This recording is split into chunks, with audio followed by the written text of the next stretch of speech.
mas la dádiva de Dios es vida eterna en Cristo Jesús, Señor nuestro. Ese es el cambio, hermano. Todo lo que peca, el Padre está muerto. ¿Amén? Y si no se arrepiente, si no confiesa su pecado a Dios, ese mismo pecado lo va a llevar a la condenación, a ser lanzado al lago que arde con fuego y azufre. Entonces, esto es lo que el Señor nos está diciendo en esta primera parte. Ahora vamos a continuar acá. Cristo estuvo dispuesto a morir por nosotros. Nadie más podía estar dispuesto a venir a rescatar un montón de pecadores. Solamente Dios enviando a su Hijo por amor, de Romanos 5:8, mas Dios muestra su amor para con nosotros, el que siendo aún pecadores, Cristo murió por nosotros. También esto es darle honra y gloria a Dios.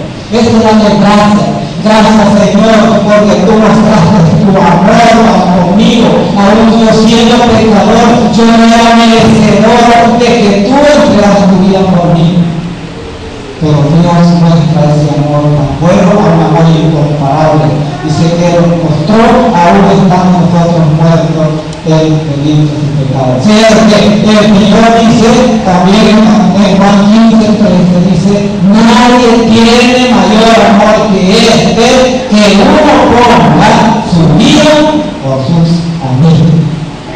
No sabía, nadie tiene mayor amor que el Señor. ¿Por qué? Porque solamente Él estuvo dispuesto a entregar su vida por cada uno de nosotros. Y es que Él mismo entrega su vida porque tiene el poder para entregarla y tiene el poder para volver a tomar. Usted quiere ver esto, está en Juan capítulo 10, versículos 17 y 18.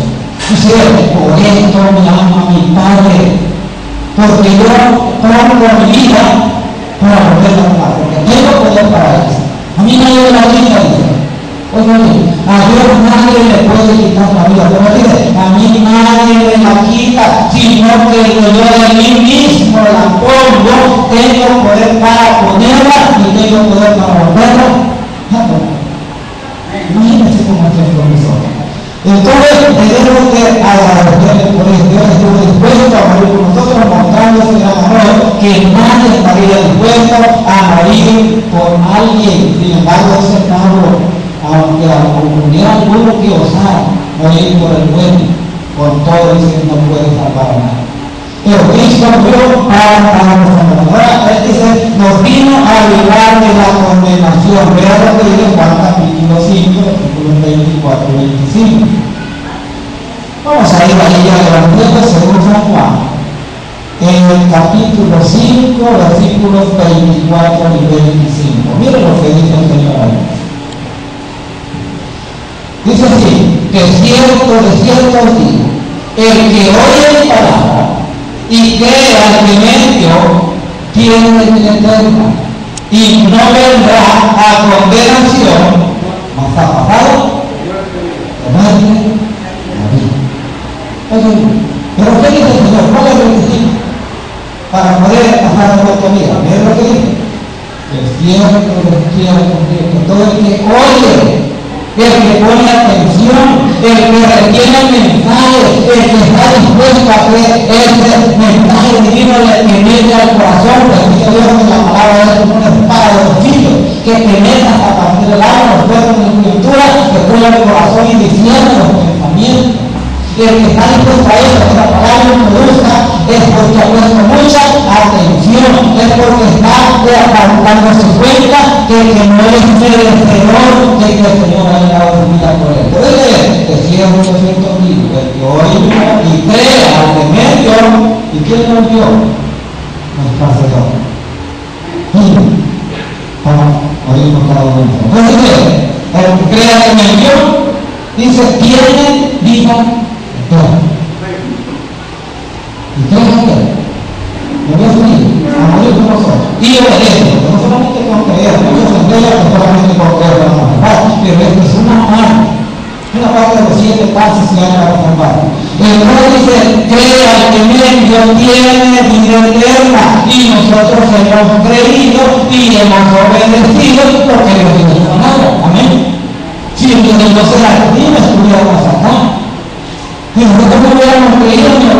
hubiéramos obedecido, no estuviéramos acá en este lugar.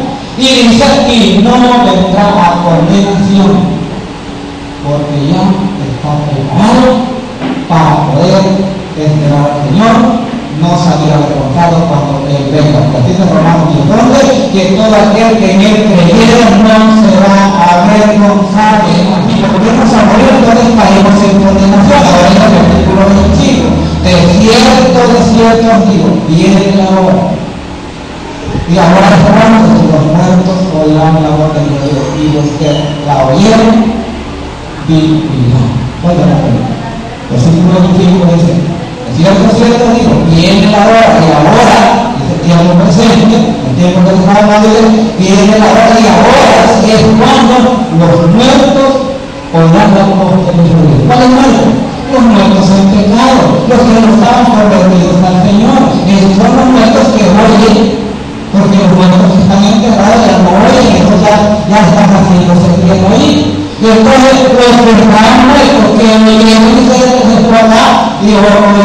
que los muertos oirán la voz de Dios, y eso no quiere decir los que están vivos físicamente, pero están muertos espiritualmente. Y entonces los que la oyeron vivirán. Los que amaron murieron, muchos que se oyeron y se convirtieron, entonces recobraron vida. Y sigue diciendo,